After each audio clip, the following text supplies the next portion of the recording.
भैया, लातूरमध्ये कॅन्डल मार्च त्या ठिकाणी काढण्यात आलेला आहे. दिल्लीच्या घटनेच्या निषेधार्थ हा कॅन्डल मार्च. काय सांगाल, कशा पद्धतीने पाहताय या सर्व घटनांकडे?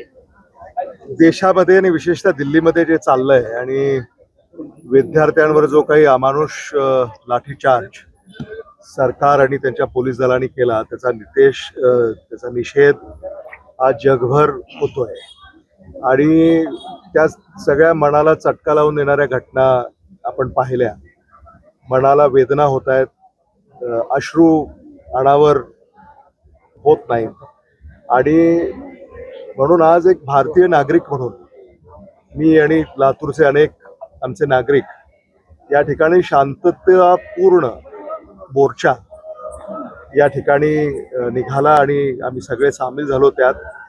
मला असं वाटतं की सरकार विरोधामध्ये प्रतिक्रिया व्यक्त करणं हे एक शांततापूर्ण मोर्चाच्या माध्यमातून आज या ठिकाणी झालं आणि असंख्य विद्यार्थी विद्यार्थिनी, पालक, शिक्षक, प्राध्यापक आणि नागरिक यामध्ये सामील झाले आणि यातूनच हे स्पष्ट होत आहे की देशातल्या नागरिकांना, महाराष्ट्रातल्या नागरिकांना आणि लातूरच्या नागरिकांना हे जे काही चाललंय, म्हणजे नीट पेपर खोटी प्रकरण आणि मग त्यानंतर त्याच्यावर कुठलीच कारवाई न होणं आणि वर्षानुवर्ष तयारी करून जेव्हा परीक्षेचे पेपर फुटतात तेव्हा एक घोर निराशा याला सामोरं जावं लागतं विद्यार्थ्यांना, विद्यार्थिनींना. अनेक विद्यार्थी विद्यार्थिनींनी आत्महत्या केल्या, पालकांवर दुःखाचं डोंगर कोसळलं आणि सरकार काहीच करायला तयार नाही. आणि म्हणून आज विद्यार्थ्यांच्या ज्या मागण्या आहेत त्याला पाठिंबा देण्यासाठी, किंबहुना त्यांच्याबरोबर उभं राहण्यासाठी आज आम्ही हे पाऊल उचललेलं आहे. पंतप्रधानांनी उशीर केला असं वाटतं का व्हिडिओ टाकायला, त्यांचं मत मांडण्यासाठी? खूप उशीर झाला आहे. म्हणजे विद्यार्थी अगदी त्यांच्या दारापर्यंत येण्याची वाट ते का पाहत होते, हाच खरा प्रश्न चर्चेला आता येतोय. बाकीच्या गोष्टी सगळ्या होत आहेत, पण धर्मेंद्र प्रधान जे शिक्षण मंत्री आहेत तेच राजीनामा द्यायच्या तयारीमध्ये नाहीत किंवा सरकार त्यांचा राजीनामा घ्यायच्या तयारीत नाही. नेमकं कशामुळे हे सगळे प्रकार? मला असं वाटतं की धर्मेंद्र प्रधान हे जर संवेदनशील असतील तर देशात जे चाललंय आणि विद्यार्थी विद्यार्थिनी ते तर आपली मतं व्यक्त करतायत, आता ती मतं सुद्धा जर त्याच्या लक्षात येत नसतील तर मला असं वाटतं हे दुर्दैवी आहे. मला जर विचारलं तर भारत सरकारला अडचणीत आणण्यापेक्षा त्यांनी स्वतःहून पुढे येऊन लोकभावना काय आहे त्याचा आदर करत पाय उतार झालं पाहिजे. सोनम वांगचुक यांना ज्या पद्धतीने उचलण्यात आलं, त्यानंतर विद्यार्थ्यांना लाठीचार्ज मारण्यात आला, याची वेगळा संताप पालकांमध्ये आणि विद्यार्थ्यांमध्ये सध्या जागृत झालेला आहे. अगदीच लोकशाहीच्या मार्गाने आंदोलन सुद्धा तुम्हाला आज देशामध्ये करता येत नाही, हेच सरकारने यातून सिद्ध केलंय.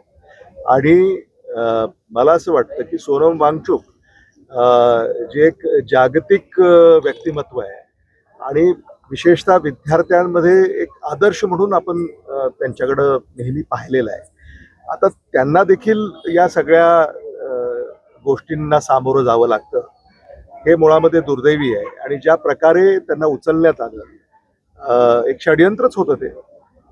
कोणालाही पायपोस नव्हता आणि अचानक ते सगळं घडलं तर त्याचाही तीव्र संताप व्यक्त होतं. त्याच्यानंतर जी काही तीव्र भावना विद्यार्थ्यांनी व्यक्त केली ते त्याचं सुद्धा एक प्रतीक आहे.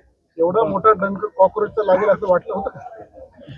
नाही, मला असं वाटतं की खरं म्हणजे सरन्यायाधीशांनी सुद्धा ज्या उपमा दिल्या त्या सुद्धा मला असं वाटतं हे म्हणजे आपल्या संस्कृतीला, परंपरेला धरून नाहीये, साजेसं नाहीये.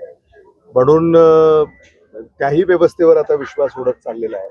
आता आपण पाहिलं की उच्च न्यायालयातल्या, सर्वोच्च न्यायालयातल्या वकिलांनी सुद्धा आपली भूमिका त्या ठिकाणी मांडली. मला असं वाटतं की एकंदरीतच लोकशाहीचे आता सगळे स्तंभ हे आता ढासळत चाललेत की काय, अशी परिस्थिती निर्माण झालेली आहे. देशाचे पंतप्रधान लाईव्ह येतात, व्हिडिओ करतात, तिथं त्या ठिकाणी ज्या मुलींवरती, महिलांवरती अमानुषपणे लाठीचार्ज केला त्याबद्दल ते चिकार शब्द केले नाही, तर फक्त आम्ही कठोर कारवाई करू. नेमकं त्यांना संदेश काय द्यायचा होता? म्हणजे काहीही घडलेलं नाहीये आणि भारतातले नागरिक ज्या काही भावना व्यक्त करतायत त्या वस्तुस्थितीला धरून नाही आहेत. सरकारचा कारभार हा उत्तम चाललेला आहे आणि सरकार हे सगळं म्हणजे आता सावरून घेईल अशीच त्यांनी भूमिका या ठिकाणी मांडली. जगभरात भारताचं नाव बदनाम होत आहे. जगामध्ये आंदोलन होत आहेत. म्हणजे हे आंदोलन जे आहे ते काही आता भारतापुरतं मर्यादित राहिलेलं नाही आहे, तर जगातल्या कानाकोपऱ्यामध्ये ही आंदोलनं आता पसरलेली आहेत आणि तिथून मत व्यक्त होत आहे. मला असं वाटतं की किमान भारत सरकारवर अशी वेळ येऊ नये की इतर देशातून आता त्यांना सूचना याव्यात की विद्यार्थ्यांची जी काही आंदोलनं चाललेली आहेत याकडे लक्ष द्या. विद्यार्थी